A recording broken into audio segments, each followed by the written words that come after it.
বৃষ্টির দিন একটু দেরি করে ঘুম থেকে উঠেছি আর এই সুযোগে সবাই ঘুমিয়েছিল। আমি খিচুড়ি রান্না করে ফেললাম। আর বৃষ্টি হচ্ছে, খিচুড়ি হবে না তাই কি করে হয় বলেন তো?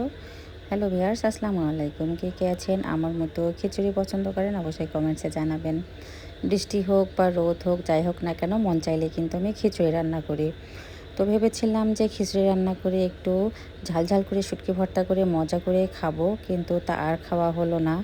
কারণ গত 2 দিন ধরে হচ্ছে একটু ডায়েটে ছিলাম। সকালবেলা জাস্ট নাস্তা করতেছিলাম, দুপুরবেলা করে হচ্ছে ভাত খাচ্ছিলাম।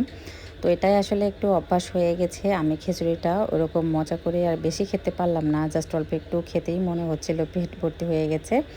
আর একেবারে রুচিসম্মতভাবে খেতে পারিনি। মানে ক্ষুধা লাগলে যে একটা মজা করে মানুষ খায় না, এভাবে খেতে পারিনি। জাস্ট অল্প একটু খেতেই মনে হচ্ছে যে নাই, আমার পেট ভরে গেল। তো যাই হোক, মানুষ অভ্যাসের দাস, অভ্যাস করলেই কিন্তু হয়, সেটা বুঝলাম। তো ওই দিনের পর থেকে ভাবলাম সকালবেলা করে আর কখনো ভারী খাবার খাবো না।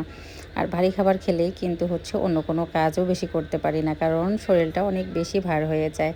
আর আমার বাসায় যা কাজ, বাবা, পাতলা শরীরের অনেক দরকার। মোটা শরীর হলে তো আমি হাঁটাচলাই করতে পারবো না, তখন আমার পিছনে একজন লাগবে। আর কাজগুলো করবে কে বলেন তো? তো যাই হোক, এদিক দিয়ে খিচুড়ি বসিয়ে দিয়েছি।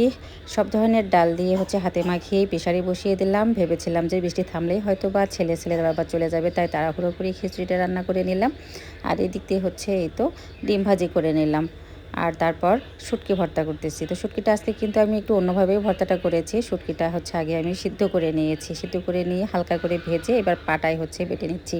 কাঁচামরিচ, শুকনো মরিচ, স্বাদ মতো লবণ দিয়ে আর সরষের তেল এবং পেঁয়াজ দিয়ে পাটায় হাতে মাখিয়ে উঠিয়ে নিলাম। ভর্তাটা দেখেই তো মনে হচ্ছে অনেক লোভনীয়, তাই না?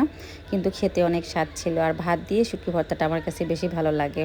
তো একটু ভাতও ছিল অবশ্য, পরে আমি সেটা খেয়েছি শুটকি ভর্তা দিয়ে। সকালবেলা যেহেতু খিচুড়ি খেতে পারিনি, তাই পরে আবার ভাত দিয়েই খেয়েছি। এদিক দিয়ে আবার তো চা বানিয়ে নিলাম। চা বানিয়ে হচ্ছে আমি আর আমার শাশুড়ি আম্মা বাইরের ওয়েদার দেখতেছিলাম আর চা খাচ্ছি। এরপর শুরু হয়ে গেল আমার দুপুরে রান্না-বান্না। দুপুরে রান্না করলাম পাবদা মাছ দিয়ে কুমারী আলুর ডাল, তার সঙ্গে করলাম পটল ভাজি। আর বৃষ্টি হলেই কিন্তু বিদ্যুৎ থাকে না। এই যে রাইস কুকারে হচ্ছে ভাত বসিয়ে দিয়েছিলাম, কারেন্ট চলে গেছে। তারপরে হচ্ছে গ্যাসের চুলায় বাকিটা রান্না করে নিলাম।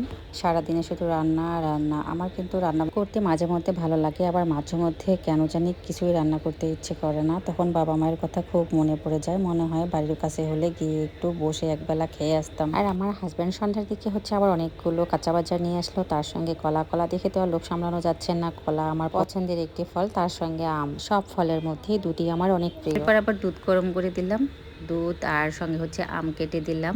সবাই মিলে হচ্ছে আম আর দুধ আমরা আজকে নাস্তা করে নিলাম। কেমন হয়েছে আমাদের নাস্তার আইটেমটা?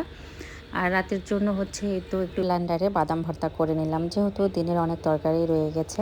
বাদাম ভর্তা দেখে আমার মেয়ে আর লোক সামলাতে পারতেছে না, পরে ওকে একটু খাওয়াই দিলাম। ভিডিওটা আমার শেষ পর্যন্ত যারা কন্টিনিউ করেছেন তাদেরকে অসংখ্য অসংখ্য ধন্যবাদ। আর নতুন অডিয়েন্স যারা আমার ভিডিওটা দেখেছেন অবশ্যই ফলো বাটনে চাপ দিয়ে পাশে থাকবেন। আর ইউটিউব থেকে যারা দেখতেছেন তারা অবশ্যই চ্যানেলটি সাবস্ক্রাইব করে পাশে থাকবেন।